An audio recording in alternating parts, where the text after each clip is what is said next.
What's happening, guys? Just had to make sure I was not on mute there for a second. It'll be very, very disgraceful, guys, if I'm on mute right now. I don't think I am. Big up to everybody in the chat. Happy Friday. Hope you've had a wonderful week. Whatever you guys have been up to, I know I'm about to have a very good week because international break is officially come to an end. Of course, Premier League football is back tomorrow. Champions League football starts next week.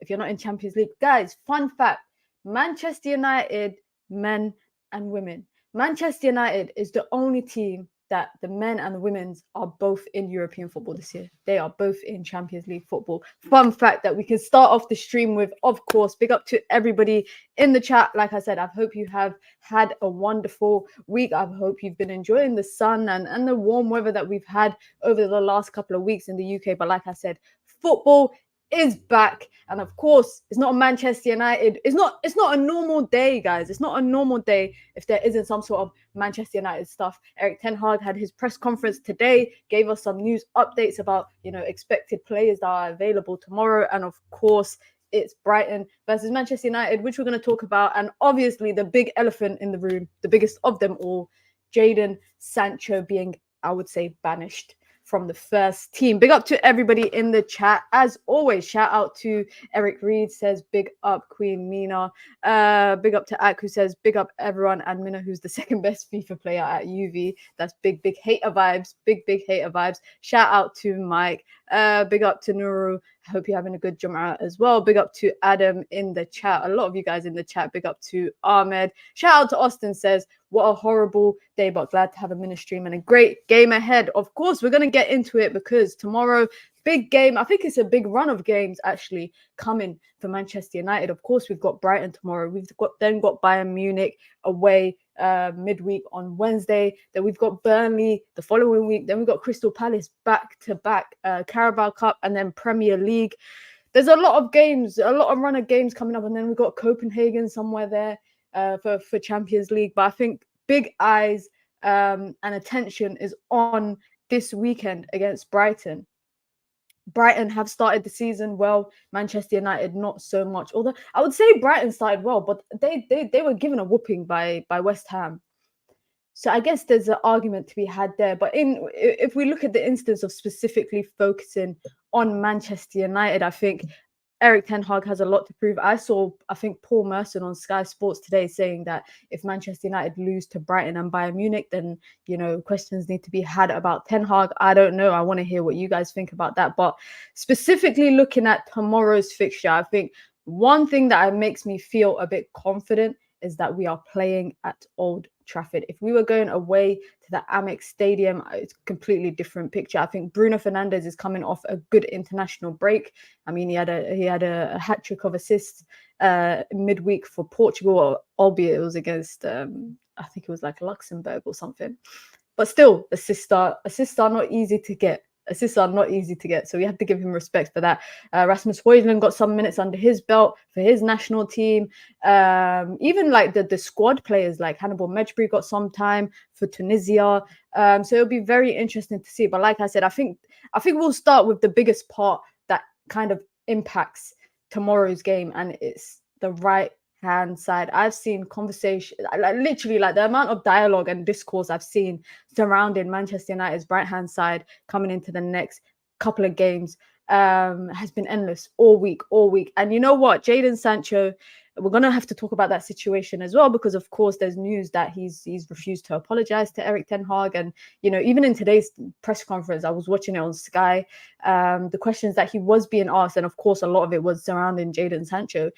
Ten Hag really just emphasized more so on, the fact he made a statement that was very interesting. He said that he inherited a team or a club, a culture that basically had nobody being held accountable and there was no standards. And basically that's what he has been trying to implement for the last year or so, and he will continue to do so. He's basically saying this team, this club was broken when I inherited them. The manager never had the dressing room. Nobody ever respected the manager. They done as they pleased, whatever. And I think that's an indirect at the Jadon Sancho situation, because even when he was asked about Jadon Sancho and the situation, he went on a whole tangent about the Arsenal game. I think it was the reporter asked two questions in one. So the reporter asked about Jadon Sancho, following on, the Arsenal game, and then he just went on about the Arsenal game, and then he just said, "Yep, Jadon." He didn't even say Jadon Sancho's name at all. He just said, talking about standards and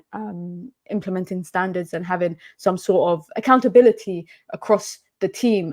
He never mentioned Jadon Sancho by name, and I think if the reports are true that came out yesterday that Jadon Sancho has decided that he's not going to apologize, not in public, not in private. I don't know whether him deleting his post was him taking some sort of accountability. I don't know. I'm very much, I'll be honest, guys, I'm very much on the fence regarding this Jadon Sancho and Ten Hag situation. I feel like both people kind of contributed to the issue, but also if you're a professional athlete and standards are expected of you, then you need to maintain those standards. And I think that's the biggest issue surrounding this Jadon Sancho thing. It's not about the fact that he's underperforming or anything. I think it's the fact that he's been underperforming for his time at Manchester United, and when he's being held to standards, he's just not reaching them or meeting them. But then he has every right to say that he felt like he was used as a scapegoat, because the manager did kind of fire shots at him. I wouldn't say fire shots at him, but the manager did put him out in the firing line after the Arsenal game. And I think that was a very, I will say one thing, and I'm going to come to the comments. I will say that if we had not lost to Arsenal, that Jadon Sancho thing would not have happened. It would not have happened. But I feel like because we lost to Arsenal, fans were already, irate about that result. And then an hour later to hear, Jadon Sancho was not even in the team because he's not been training properly. I think that just made the fan base very much, I don't know, I wouldn't say turn against Sancho, but fans found a new target or a new player to target. And then obviously he came out with his statement, and that just caused 2 weeks of drama. It's been a long 2 weeks, guys. What's so funny is that no one's talking about the Arsenal game. After the Arsenal game, nobody was talking about it. The entire topic of discussion was Jadon Sancho. Big up to Show says there's no argument to be had. Sancho is wrong. It's a joke that this fan base is trying to protect Sancho somehow. Big up to Adam says Sancho thinks he's a bad man, but in reality he's as soft as a marshmallow. Big up to Axe says they always say the dressing room is toxic, but I thought all the toxic players left. Who is it? That's a good point. That is a very, very good point. And one thing I will say is that in the past, it was always certain players that were attributed to being toxic. I think, the ones that I can think of that was always labeled as toxic, Paul Pogba, Jesse Lingard, even Ronaldo too. Ronaldo was a different one because Ronaldo had his accolades. I don't think Ronaldo was toxic. I don't think so. From what I read and everything that happened and transpired over his time at Manchester United, I wouldn't say that he was toxic, but he had his accolades. He had his accolades to kind of back him up. Would you say Jadon Sancho is creating a toxic dressing room? I wouldn't think so. Because I don't think Jadon Sancho has that much influence over the squad and over certain players in the team to have that kind of impact. Like, he's only been here 2 years. He's coming into this is his third season that he's been here. I don't think he really has the level of personality to be able to influence the dressing room that much. Now, if it was a player like Bruno, like Rashford, like, I don't know, Varane, even David De Gea, I would say, if it was them kind of players, I understand they could be able to influence the dressing room. But in this instance, I don't think Jadon Sancho can. Imagine the Prem without Manchester United. The pundits and journalists won't have a job. They have a lot to talk about. They've always got a lot to talk about. Pogba was toxic and Jose was right to call him out, yet fans chose Pogba over the manager. Well done. You know what's crazy? That will always be a situation of what if it was a Mourinho thing. What if everyone sided with Mourinho over Pogba? I wouldn't say Mourinho got sacked because of Pogba, because I think his treatment of quite a few players was kind of like the straw that broke the camel's back. Luke Shaw, Martial, etc. But I do think that one thing I appreciate about Ten Hag is coming in and creating standards. You know how crazy it is that we are a club that had no standard. When Arteta was doing this with Ozil, with Aubameyang, etc., I remember people saying, with the whole Ozil situation, I remember myself included, I'm guilty of this. I remember saying, like, how dare he treat, Ozil like this, blah, blah, blah, blah, blah. And it's only once I watched the All or Nothing, especially with Aubameyang, that's when I realized what was actually happening behind closed doors. So just remember, guys, we only get access to about, I'd say, like 5 or 10% of what happens. We don't get to see the full picture. But of course, as fans, we are allowed to paint our own picture, but based on the information that we are fed by journalists and etc. Bear in mind, there's always going to be leaks. There's always going to be leaks in the club, putting out information, etc. So with this Jadon Sancho situation, I think, and I want to know in the chat, guys, let me know your thoughts. Do you think this is the end of the road for Jadon Sancho at Manchester United? Because I think if he doesn't apologize and he is very firm in his belief that he's right and the manager's wrong, the kind of impression that I get from Erik ten Hag is that no Fs are given.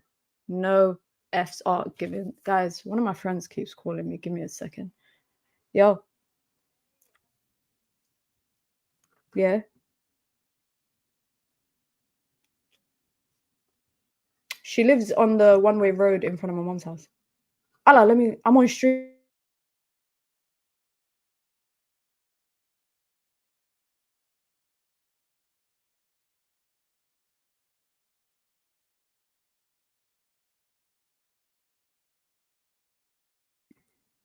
Sorry, guys. I apologize. I had to put myself on mute when I realized what I was talking about. I don't normally pick up calls, guys, during streams, but somebody called me 3 times in a row. So I thought, okay, let me pick up the 4th call. But back to topic of discussion, regarding this Jadon Sancho situation, I think it's the end of the road. I think it's the end of the road for Jadon Sancho. I think his stubbornness, his hard-headedness in this particular situation will lead to him being exiled from the club.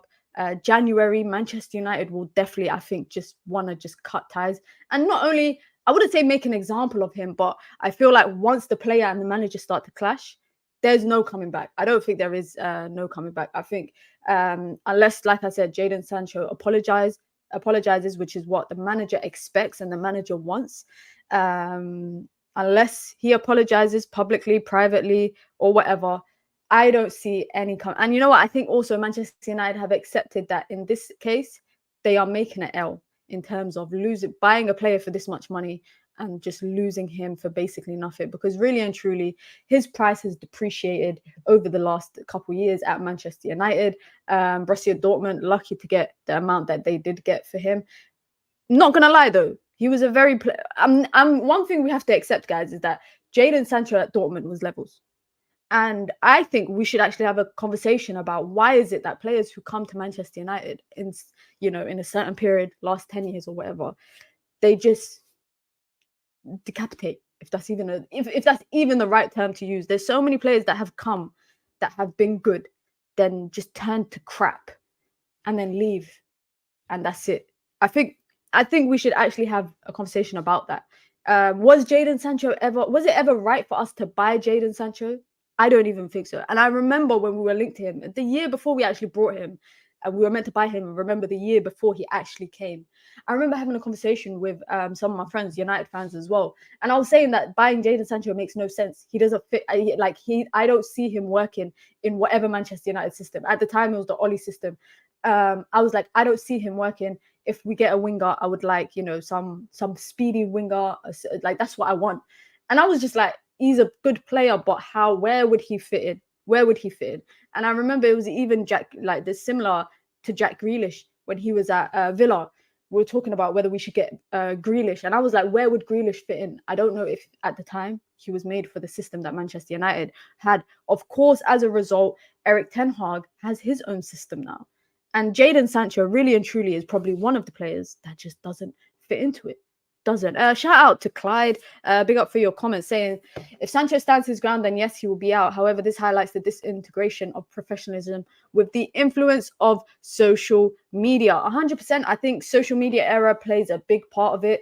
But also, guys, one thing that we have to accept, I will say that football culture is quite different compared to other sports and how they use social media, because, like, for example, in America, social media usage is quite big on players in the NFL, NBA, etc. coming, voicing their opinions on things. Like, it's quite common to see a player I wouldn't say like they will even go as far to clap back at pundits in America in the NBA. Like right now, if what's that guy, Skip Bayless? If Skip Bayless says something about Kevin Durant, or he says something about, I don't know, LeBron James or whatever player in the NBA, they will come onto Twitter and they will at Skip Bayless and be like, oh, what, you said this about me on TV? Yeah, say it to my face next time you see me. That's the kind of culture that America has when it comes to sports and social media and athletes. Football is 10 times different. 10 times different. I feel like social media is a lot more players are a lot more diplomatic online. They have their own teams that manage their social media accounts. They have their own teams that put out, for example, look at Marcus Rashford. We know damn well 99% of the time that's his brother, aka his agent, his PR team, putting out posts on his Instagram, Twitter, etc. In this particular instance of Jadon Sancho, I would say that whoever advised him on that statement, poor advice. It was just poor advice. He's just a crybaby. Some people not fond about what Sancho has had to say. A shout out to Rishan, says, big up, Mina, big up to yourself. Adam says, I thought 73 million was a bargain. I did too. I thought it was a bargain of a price. Looking back now, though, guys, hindsight is a thing. In hindsight, I don't know if 73 million was actually a bargain, given the fact that we spent 150 million on 2 right wingers and now we have nobody on right wing. We have nobody on the right wing. So we'll obviously get into that in terms of who we think will play in the Brighton fixture tomorrow. But I think, of course, like I said, the biggest topic of discussion right now, just in the Manchester United world, is this Jadon Sancho thing. And I think it's the end of the end. I was going to say the end of the world. It's not the end of the world. I think it's the end of the road for Jadon Sancho at Manchester United. Do you think that he's maybe even cut off any opportunities, maybe to other big European clubs based on the conduct in this particular situation? I'm not too sure, because I feel like if this was any other manager, it might have been handled differently. Do you guys think a Pep, Arteta, Klopp, etc. would have handled this situation the way that Ten Hag has? Do you think that a player under Klopp at Liverpool or under Pep would have done what Jadon Sancho did after, being mentioned in a statement in a press conference and then coming out with their own statement to say that they're scapegoated? I don't think so. And that's why I say whoever advised him on this particular situation is poor advice. Whoever his PR team is, media team, whatever, whoever, maybe he didn't, I keep saying whoever advised him, maybe he didn't get advice. Maybe this is a decision he solely made based by himself. He probably felt like he had to defend himself. I have to remind myself sometimes that it's not always necessarily, a PR and media team behind it. It might have just been him coming out and saying, what's on his mind. When Erik Ten Hag came, players from previous dysfunctional years should have been in a probationary period, even Rashford. Jadon violated his probation. Whether he apologizes or not, get him out. A lot of people want him out. Respect is important. 100%. I agree. I think respect is important. I think Sancho would do well at not at United or Nottingham Forest. Okay, Sancho would do well at Nottingham Forest or Brighton. Funnily enough, I saw reports today saying that January destination could include Nottingham Forest. Guys, Sancho's not a Nottingham Forest player. I'm sorry. We can have our conversations about, the issues he's encountered, whether he will ever get back to that level. But am I the only one that thinks Nottingham Forest is not his level? Maybe I'm just clinging on to that idea of the player that Sancho could be, rather than the reality of who he has been over the last couple of years. But based on and I hate doing this because I don't want to be hypocritical. I always tell people to judge players on their current, not on their past, because the Sancho that we're talking about in terms of that level, he wasn't a Man United player at that time. He was playing in the German league. He was playing for Borussia Dortmund. We've never seen him even probably put in, I'd say, he's been here for 2 years now. He's been here for 2 seasons. Half of it he spent in the mountains away. I would say that in that season and a half, we haven't even seen 5 performances in a Manchester United shirt to the level of what he was doing at Borussia Dortmund. I don't know if that's what, I don't think that's as wild as it sounds in my head, but I don't think maybe Brighton, maybe, but again, Brighton don't need him. They got Ansu Fati. They just got him on loan. They don't need him. I have seen the reports of him being linked to a move to Nottingham Forest. He's reluctant to go to Saudi because he says he's only 23, still very young. So it'll be interesting. Shout out to Callum, says we won't get 50 million for Sancho now. Not a chance. If Spurs really offered 45 million in the summer for him, we should have snatched that. I don't know if you guys remember, but there was a report during the summer, and this is before they signed Maddison. This was before Kane left. There was a report that they were interested in signing him for about 40 to 45 million.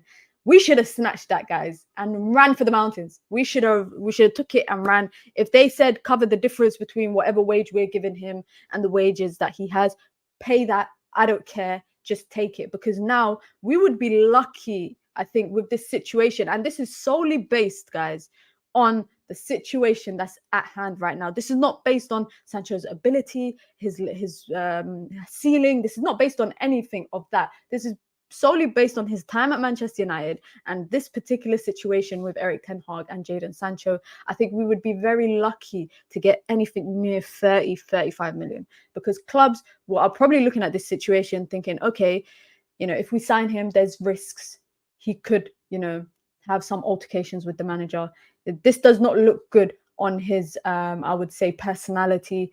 One thing I would say is, though, like I said in the past, I don't agree with the media and the way that they talk about him being introverted at media events, tour events with the media and the fans. I don't appreciate the way that they label him as an introvert, as if that's a negative thing. Nothing wrong with being introverted. As a footballer, you don't have to be bubbly 99 point. You don't have to be, ecstatic and, jumping up and down 100% of the time when it comes to being in fan situations and media situations. I just think there's nothing wrong with being introverted, and labeling him as an introvert. And that situation where I can't remember who it was. Was it the Athletic? I might be wrong. I can't remember, where they said that he asked for questions to be passed over to Bruno, Rashford, Luke Shaw, etc. last year's media tour that they were doing in pre-season. I see nothing wrong with that. However, this entire situation, that's, I think, a completely different story. Shout out to Koala. It says Sancho will be watching from the academy as Erik ten Hag leaves in December. Word to act. There's a few people that are Ten Hag out. Everybody's entitled to their own opinion here. I'm always happy to hear it.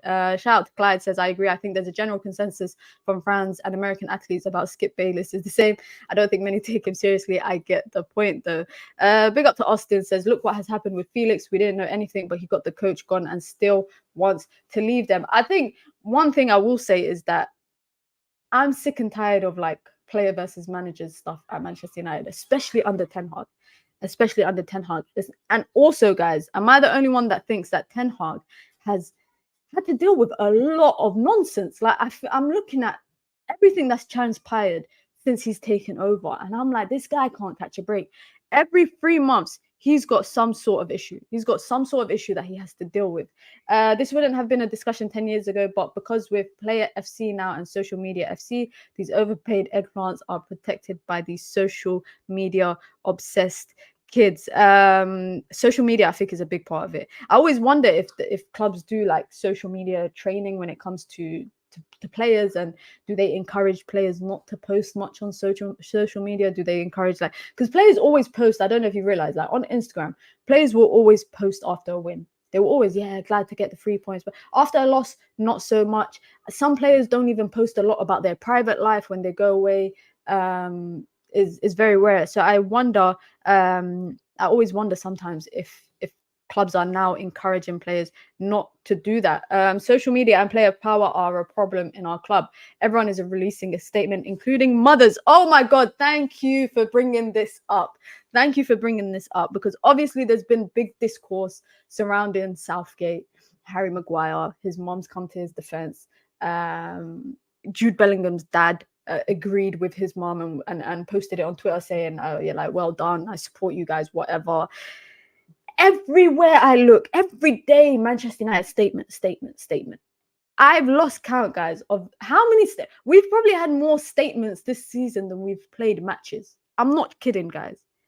We have had more statements this season than we've had games that we've played. Yeah, from both players and from Manchester United as a whole. I think in particular with the, we saw it first in the first week or two with Mason Mount and his brother. Then we saw it now, Harry Maguire and his mother. It's very interesting. It's very interesting because I'm not gonna lie, guys. If that is my child and that's what's happening in their career, and they're getting blasted online, I would defend my kid. And I understand why his mother's doing it. From a motherly perspective, it makes sense. It makes sense. It probably burns her that her son is always falling victim of abuse online, and pundits, etc. I don't know where they got the idea that pundits are criticizing him, because all I ever see is pundits defending him. All I ever see is pundits defending him and saying, it's fans that are probably have more dislike towards him than pundits. I don't know where the statement came regarding, his mom saying, pundits and blah, blah, blah. Because I'm thinking every time I watch England, every time I watch Manchester United, pundits are defending him. All the time, pundits are defending him. I think if anyone's to blame, if his mom wants to blame anybody in this situation, blame Southgate, because Southgate is a hypocrite. Gareth Southgate is a hypocrite when it comes to his selection process for players. He said verbatim, word for word, that he will be picking players. This was what? I think it was some international break last season. He said he's only picking players based on form. I think it was regarding Rashford and someone else being dropped in international break. He said that he was picking players based on form, and he continued to pick Harry Maguire. I'm sorry, you have set yourself up.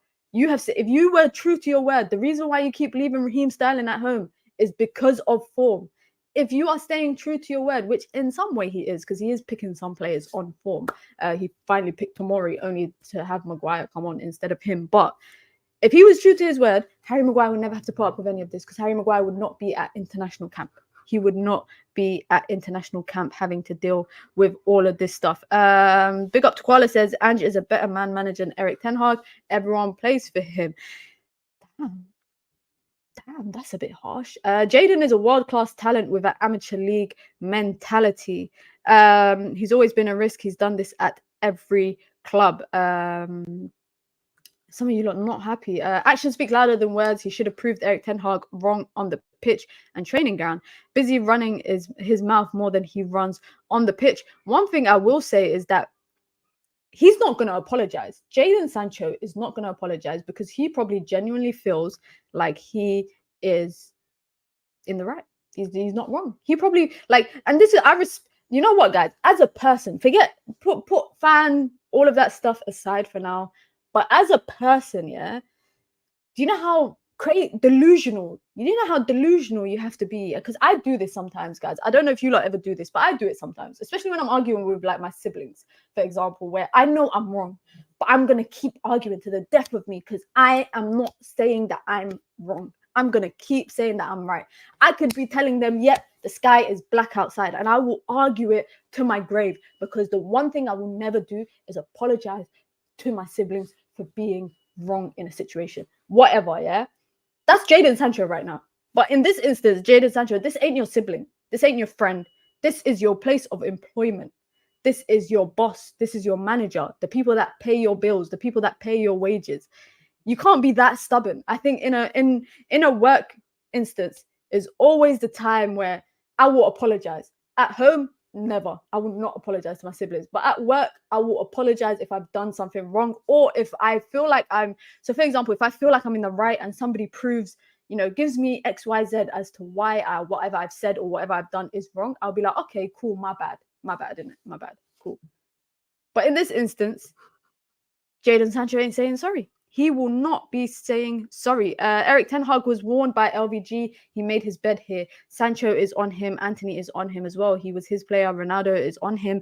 Maguire is on him too. He's in Jacob's PR team. He spoke about Jacob today as well in the press conference, saying, because he was asked a question about the abuse that Maguire's getting, and he said, he's a good player. He's a professional athlete. He just has to be. He performs well in training, and he gives his all when he plays. So Ten Hag respects him, of course, not enough to keep him as a captain. The only statement I want to see is the club has been sold. They are deceiving us right now, guys. They are deceiving us right now. Shout out to Mehdi says, sorry, let me pin that comment. Eric Ten Hag is removing the highest earners that were given ludicrous wages from the last leadership team.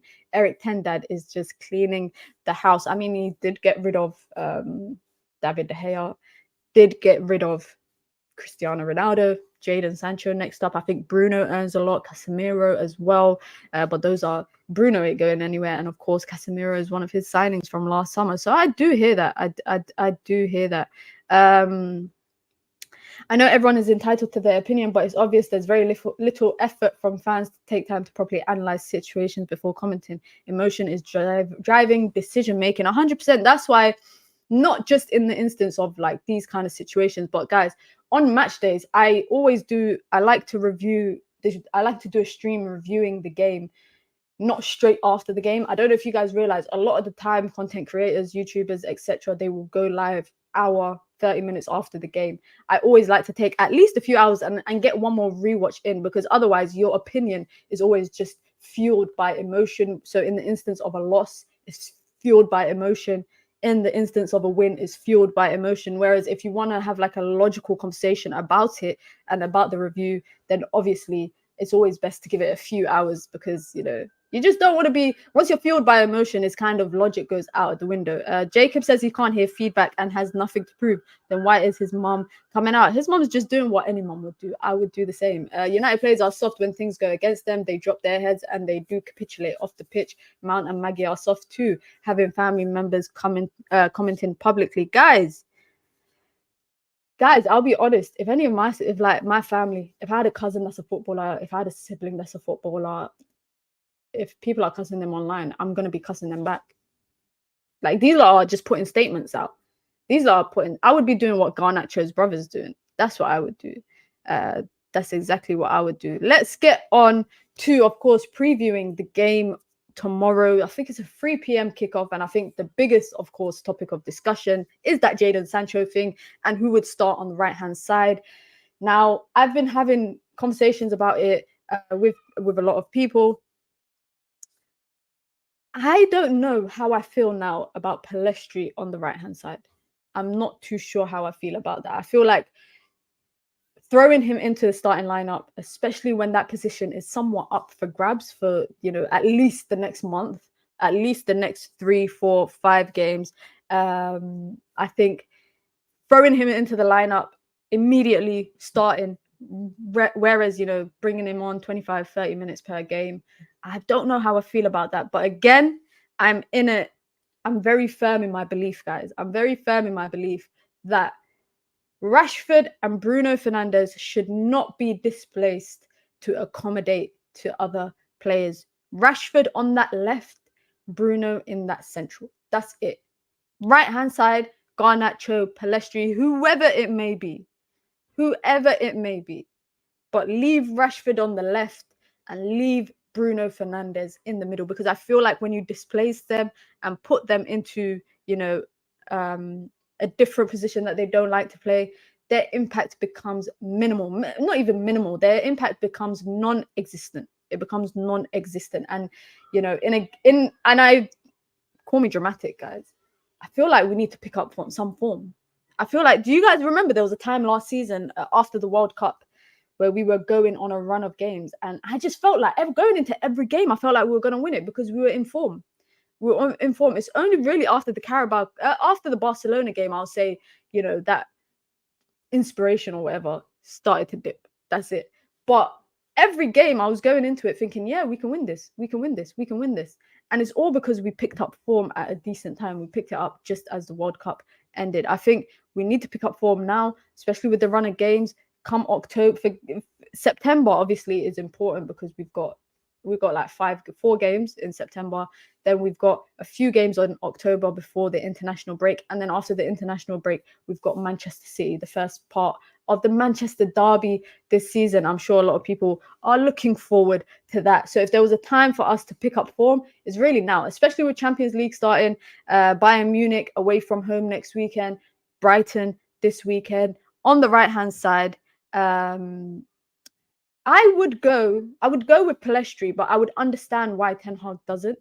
But if I will be pissed, excuse my language, guys, but I'll be very angry if Ten Hag chooses to play like Bruno out there or Rashford and he puts Garnacho to the left or something like that. I will be really irritated. I want to see Rasmus Højlund up top. I would like to see him start. He's had the opportunity to get some time in at international level.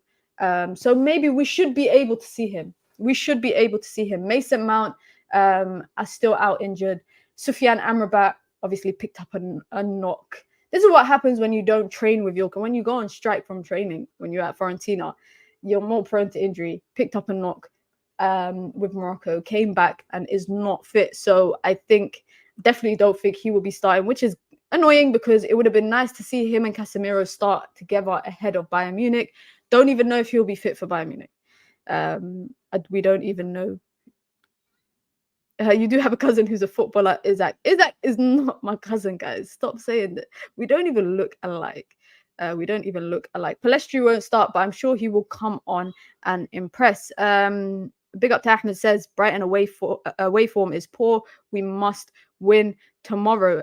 Shout out to Adam says Erik Ten Hag is the only shining light at the club. Everything else is in the trenches. One more injury in midfield gonna destroy the team. We're running very thin. We're running very thin in midfield. But also, guys, I would like to see Hannibal. Am I the only one that really wants to see Hannibal play? Given the fact that Manchester United, our biggest weakness now, aside from the fact that the Glazers still own the club, our second biggest weakness on the pitch is physicality. We have no physicality in that team. We will players get barged and pushed around like they're in nursery. Like literally, they are getting pushed around by players. We saw it Wolves game, saw it Forest game, Spurs, Arsenal. We need some physicality in that midfield position. We 100% do. Casemiro is not as, I don't know, he doesn't look to me as similar, as physical, as other players in that position in the league. He does not look as physical as he looked last season. I don't know what the hell happened this summer, but he does not look as physical in that instance. Hannibal, I think, would be a perfect opportunity to add some physicality. Obviously, I think out of the two, if Ten Hag is opting to bring on someone in midfield, who will probably bring on Scott McTominay, has a heap of game time under his belt in terms of experience in comparison to Hannibal. But I would like Hannibal to get an opportunity. Away from home, we've been horrible since Erik Ten Hag came. I can't even remember the last time we won away from home, guys. I can't even remember. I can't even remember the last time that happened. Mount still injured. Oh no. Anyway, obviously people are not fond of Mason Mount. We already know that. What? Mina and Isaac cousins, their accents are similar. We're not cousins. People just keep saying it in the chat. We don't, guys, me and Isaac don't even look, I need to look at his picture again because we don't look remotely the same. The only thing that we have in common is we're both from the Horn of Africa. That's it. But if it helps, should I start lying and saying that he's my cousin? Like, come on, guys, come on. You lot saying this guy looks like me. Come on, guys. Come on, guys. Be real. Be real. We do not look alike at all. We do not look alike at all, man. Come on. He does look like one of my cousins. That's the funny thing. He does look like one of my cousins. Big up to Rishin. Says, we lost Fellaini, Matic, Pogba, and brought in someone with a pacemaker. Teams with string midfield will kill us. I'm not looking forward to Newcastle games. I don't think, oh my God, you like actually saying that we look alike. Come on, guys. You have similar eyes, but that's it. That's literally it. We have the East African eyes. That's it. There's no other similarity there. Come on, guys. Come on. Same eyebrows. Nah. Come on. You lot are killing me. Should I just put... Now, what you want me... One day, I'm just going to come on stream with a Sweden shirt. You lot won't know if it's me or Alexander Isaac sitting here. Come on, guys. Come on. Back to what Rishin said. One thing I will say, though, is I don't think Eriksen deserves a lot of criticism when it comes to criticizing our midfield. Eriksen is different to Fellaini, Matic, and Pogba. That trio that you just mentioned now, physicality. I think you mentioned them probably because of physicality, because of they could run up and down the pitch non-stop. Pogba before he got injured and before he started doing judge and all of that stuff. But Eriksen, I think, doesn't warrant a lot of the criticism that he tends to get. Like, he doesn't deserve a lot of the criticism that he gets a lot of the time. I don't think he deserves it, to be honest. I think what our biggest issue is that we spent so long last year going after Frankie de Jong and then got Casemiro last minute. But Casemiro is not for longevity purposes. Casemiro, we spent 70 million essentially on Casemiro to kind of be like, he's a now signing. He's the next 2 years signing. Nottingham Forest just spent 30 million on Ibrahim Sangare that we could have brought last summer. Before he signed a contract extension, and then Nottingham Forest bought him for 35. I think it was 35 million they brought him for this season. A phenomenal midfielder. He's a great ball carrier, strong. I would say he reminds me of Pogba. I would say he reminds me of Pogba because of the way he runs, takes long strides. Again, we missed out on that. There were so many other midfielders that we could have got, especially for physicality purposes. But now we have Amrabat. Until he comes back, that is, obviously. But now we have Amrabat for the season. We will see how important it is to have a physical midfielder. I would like to have not one, but two physical midfielders. If we are playing a double pivot, I would like both of them to be physical. Literally, like, I want them to be strong. I want them to be powerful. You lot still going on in the chat about Alexander. Is that you lot kill me? 70 million on another stopgap. What could we say? Manchester United way. All of you guys saying we look similar. It's crazy. Eriksen's best game he played all season, and last season was versus Arsenal the other week. Talking about Eriksen, and just in terms of that midfield starting free probably tomorrow. Actually starting to. I think, of course, it will be Casemiro and Eriksen. It's crazy because we could build a starting 11 of players that are potentially injured. Left back, I would say it'll probably be Dalot. I don't think Luke Shaw is back yet. Martinez, Lindelof in the back, and then Aaron Wan-Bissaka, of course. Andre Onana in goal. But guys, my biggest concern is way too many players we've brought this summer are injured. We brought Onana. Oh my God, we got Reguilon. How could I forget about Reguilon? I forgot we got him, guys. Guys, I fully forgot. I'm here saying Dalot at left back. I forgot we got Reguilon on loan. God damn. But Højlund, I don't even know. I'm just saying I want him to start. I don't even know if he's fit enough to start. But if he's not fit enough to start, Amrabat's not fit enough to start. Mason Mount is not fit enough to play. Amrabat's not fit enough to play. Questions should be asked, and I say this all the time. Questions should be asked about our recruitment and who the hell is authorizing us to spend a whole window and sign injured players who are injured. You're telling me that Amrabat won't play because he was, like I said, on strike for a whole month and something, refused to train with his team as a result, injury. Mason Mount injured. Højlund was injured. I don't know if he's still injured, but he's expected to be in the matchday squad. In an ideal world, all three of them would be fit. All three of them would be available to play. All three of them would start. All three of them would start, because if they were fit, guys, and I know you lot are probably going to start booing me at home, whatever, I would play Mason Mount out on the right. I would play Mason Mount out on the right, but I would play him more in, I'm making up a position, but in that half space between the right winger and the 10. A lot of what Amad Diallo did at Sunderland last season, where Sunderland really benefited from it, especially when you have a fullback that plays very high up in transition and attacking. Aaron Wan-Bissaka does not play inverted. He plays literally like he's level with the right winger. In that instance, having Mason Mount a bit more tucked in and then having Wan-Bissaka, I wouldn't say as the right winger, but on the right-hand side, that's what I would do if Mason Mount was available. I know Mason Mount has played on the right for Chelsea before. And of course, him and Bruno Fernandes would be able to link up well, press. They can press well without leaving so much midfield space open, because if Mount was playing next to Casemiro and he's pressing, then of course there's a lot of midfield space left open. And then in that instance, I wouldn't even, if everyone was fit, I wouldn't even play Eriksen. I would play Amrabat just for that extra coverage in the middle, and it would allow Casemiro to get a bit more forward, which he likes to do. We've seen him scoring goals since he joined Manchester United. So we know he likes to get involved in the attack. We know that he can cross in a good ball. We know that he can get on the end of crosses as well. So I would play Casemiro, not play him, but allow him to get a bit more forward, because Amrabat is there to cover. But two of my biggest concerns tomorrow, guys, we're not even talking about Brighton enough. I don't think we are talking about Brighton enough.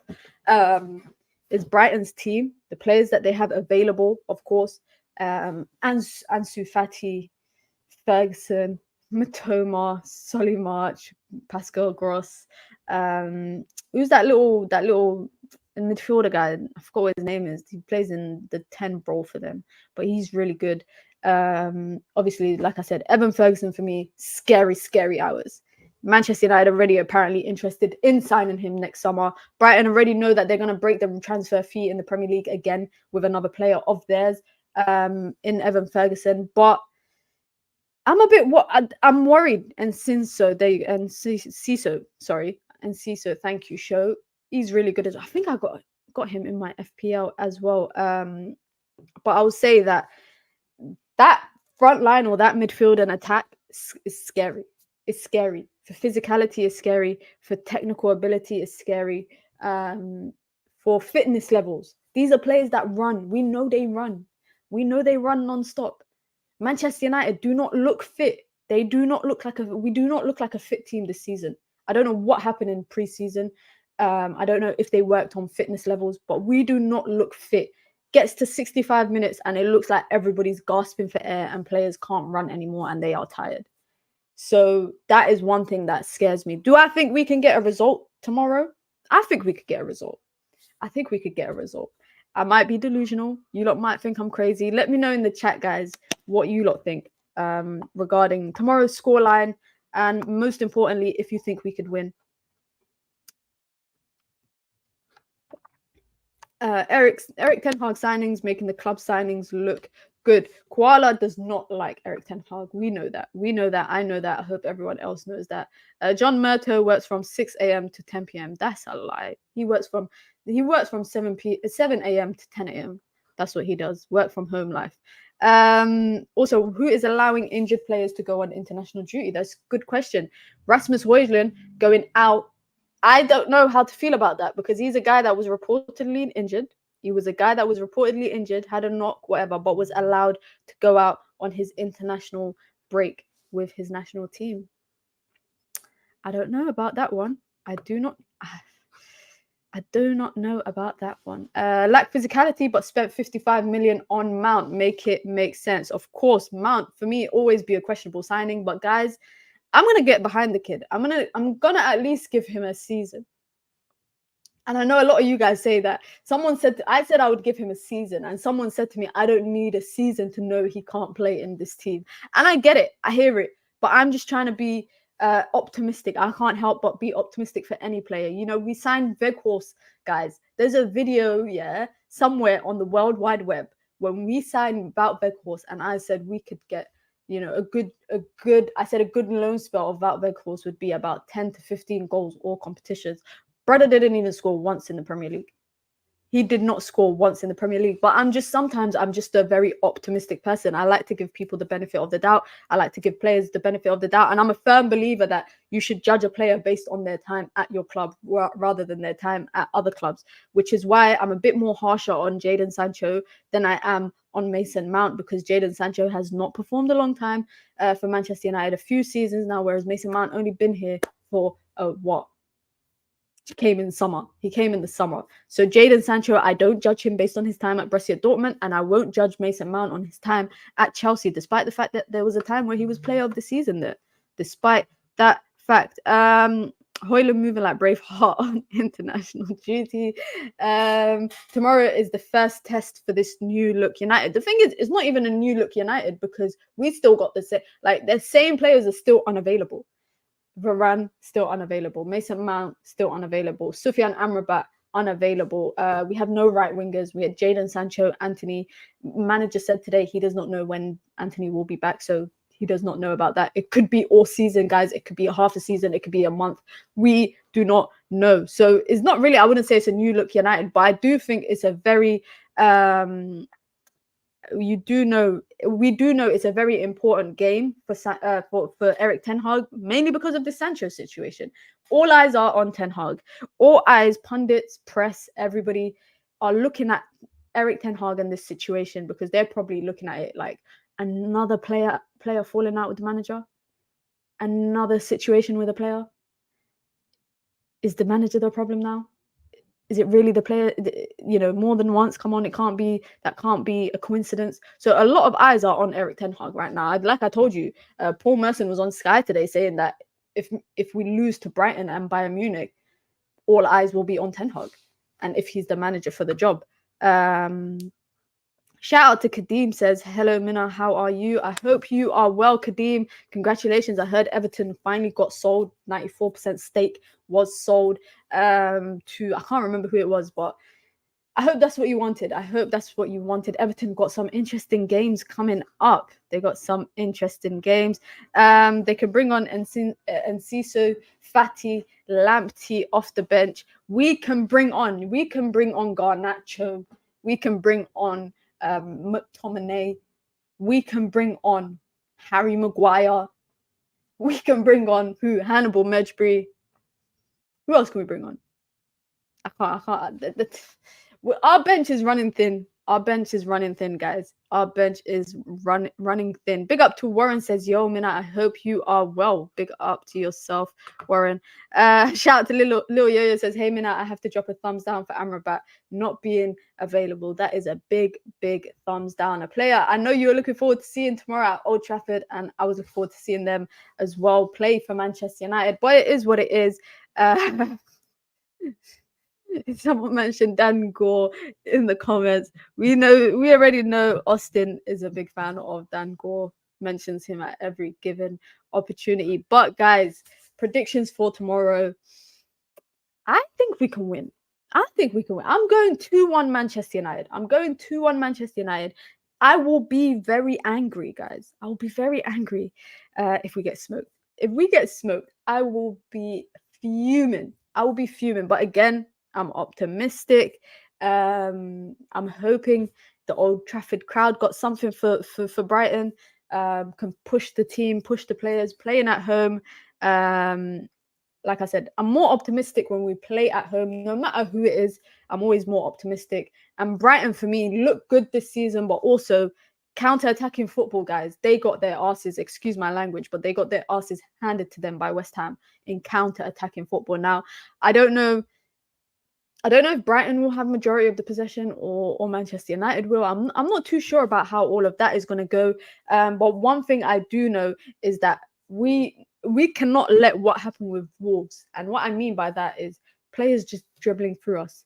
Players just running through us easily. We know Brighton has those players. We also know Brighton have the ability to pass around and pass out very, very comfortably. So if we are going to press, we can't get sucked into the press to a point where we leave too much space open.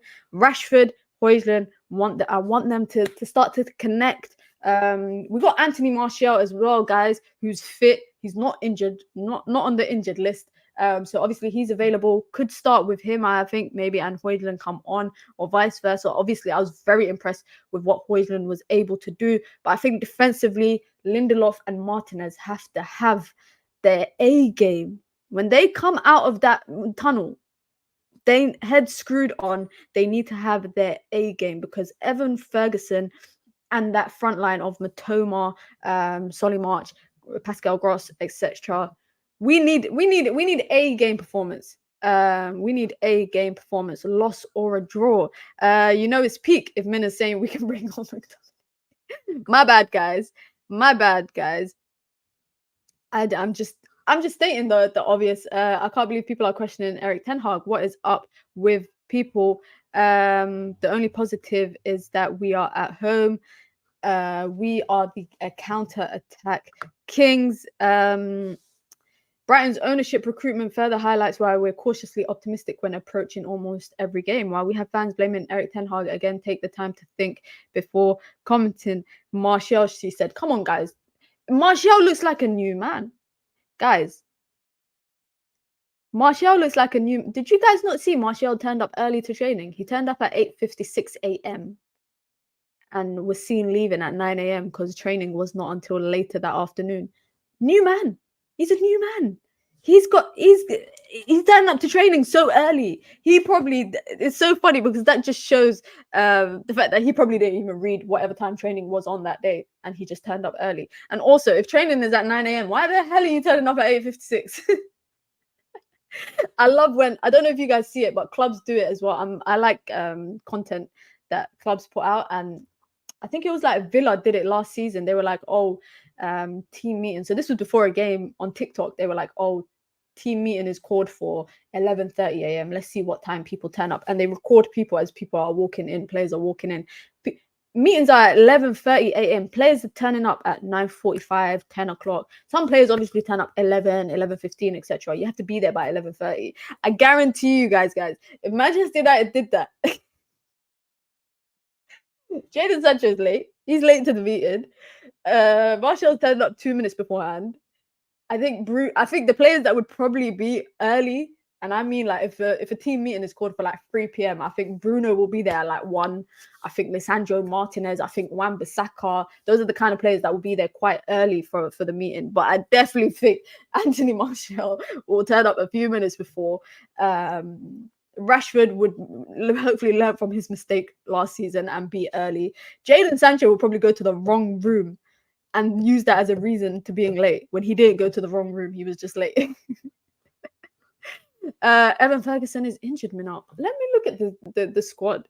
Let me just double check to see Brighton's squad, their matchday squad for tomorrow, before I actually start spreading a lot of false information. So in their squad, do they have Evan Ferguson? Evan Ferguson is available in their squad. So is João Pedro. So is Danny Welbeck. Obviously, Ansu Fati as well. And Ensign. So they are all available in their matchday squad for tomorrow. Shout out to Kadeem, says, would you do a WWE 2K career mode one day? I definitely would. We'll be doing some NBA 2K content over the next couple of days. It's been a long week for me, guys, so I apologize for not doing a lot of gaming content, but I'm also going to a very top secret event next week, which I'm gonna vlog for the channel, and then I'll be doing content on that game as well. And yes, I would do WWE. I've done it before. I just need to do it again. Look at Mina trying to not laugh about Martial. Sorry, guys. I just couldn't help it. Martial turning up early because that was the time he actually felt it. That's so rude. Martial is the type of person to reset his body count at the start of the new year. Bun him now. Can't even show up to training at the right time. Guys, is it really bad that he turned up to training early? I don't. There's been times that I've turned up to work when I wasn't meant to be working. When I was younger and I used to work in retail, guys, I remember I turned up to work one day and I wasn't meant to be working. Then they asked me if I want to work. I was like, no, I'm going home. But it's just because I looked at the rota wrong. That's it. So I wouldn't say him turning up turning up too early is that bad. Brighton and Hove Albion manager Robert De Zerbi has admitted he's waiting until the last minute to see if Evan Ferguson will be fit to face Manchester United on Saturday. The guy's coming off a hat-trick from the last game. What can I say? Like, would you guys want Evan Ferguson not to play tomorrow? Because again, I'm in two ways about it. I want to beat players. I want to beat teams at their best when they've got their full 11. But also, right now we're a bit fragile. So any kind of help helps, if you know what I mean. Any kind of help helps. You know what I mean? If you turn up to work on a non-work day, you ain't early, you're a melon. I was an idiot, guys. I was an idiot. I used to work in Marks and Spencer's once upon a time. And I turned up. I literally turned up. And I was on time. I thought I was clocking in for a 10 a.m. shift. And then I clocked in. And then my manager was like, what are you doing here today? I said, what do you mean? I'm at work. Yeah, but you're not on the rota. I was like, what? Are you joking? And I wasn't on the rota. And then she was like, do you what? You know, you can still stay. You clocked in. You can get paid. You can do your 8-hour shift. I said, nah, peace. I'm going home. And I went home. In that instance, I am absolutely a melon. Big up to Keegan. Says, Mina been very quiet this week. Love the roundup of Manchester United WSL transfer vids. I appreciate it. Glad you enjoyed it. Like I said, guys, Champions League actually starts next week. I will be doing a new form of vibe-alongs for Champions League games, not Manchester United, other clubs, and also Premier League. But also when the WSL season starts for Manchester United women, I will be doing watch-alongs, aka vibe-alongs, specifically for that. So make sure you lot subscribe. And we ain't too far off. You know, everybody always asks us about regarding super chats, regarding memberships.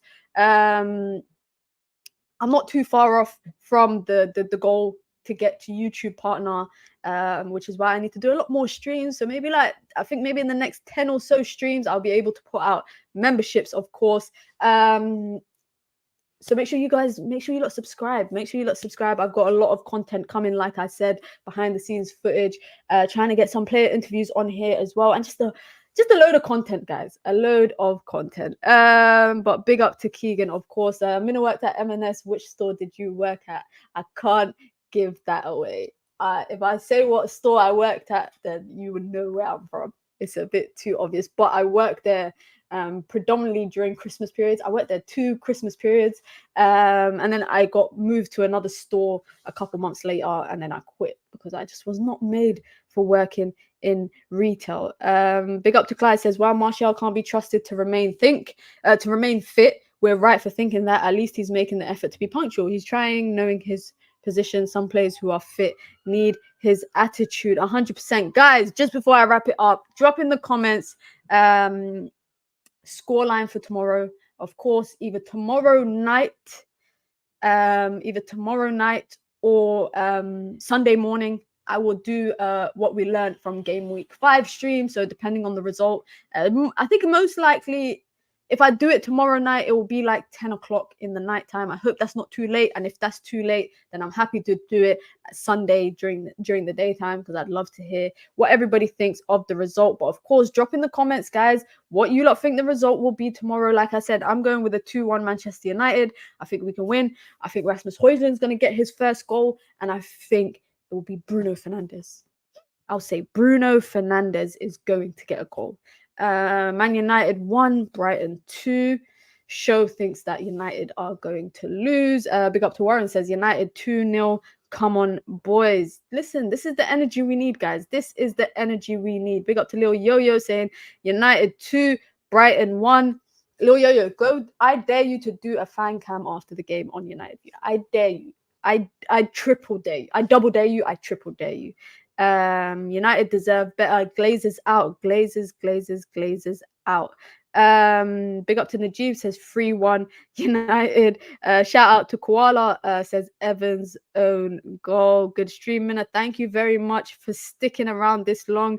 Mina was on stacking pallets. She's a queen, not a jester. Listen, I was a disgrace when I used to work at M&S, guys. I was a disgrace. I used to hide all the time in like the locker room. I used to go and sleep.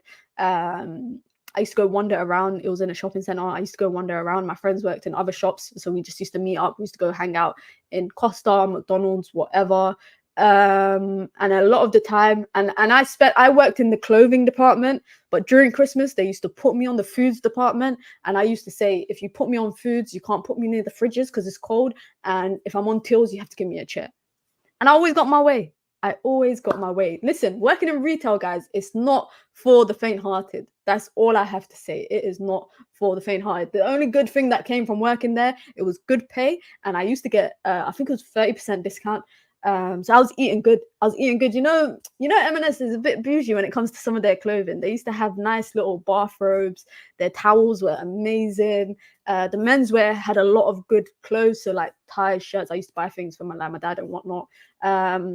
And the kids wear section was good for school uniform. So I used to help my siblings get discount for their kids when it's school shopping time. You guys know what it is. Working in retail, guys. That's my first and only job in retail. For a good 3 years, I was a football coach, because retail is not for the faint-hearted. Many used to steal the sandwiches. Not even. I used to go to McDonald's. I refused to buy lunch. My only policy was I would not spend my own money in the shop.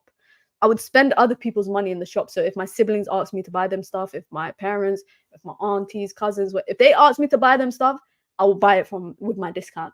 But I'm not spending my money in the shop. I refuse to do that. And I feel like that's how everyone in retail should be. But big up, guys. I hope you all have a wonderful Friday. If you're going to the game tomorrow, hope you enjoy the game. Come on, United. I'm saying, like I said, 2-1 United. I posted a recent video on Manchester United women and the WSL transfer window. So if you want to check that out, make sure you check that out. Of course, what we learned from game week 5 will be streamed either tomorrow night or on Sunday. A lot of 2K content coming, behind the scenes footage, and of course a lot of streams is coming, guys. So make sure you guys turn on your post notifications just so that you guys get notified. Make sure you get notificated when I go live, guys. You already know what it is, man. Friday night lights. Come on, United, man. 2-1. We have to be optimistic. You guys know what it is. Until next time, guys, it's your girl Mina. Peace.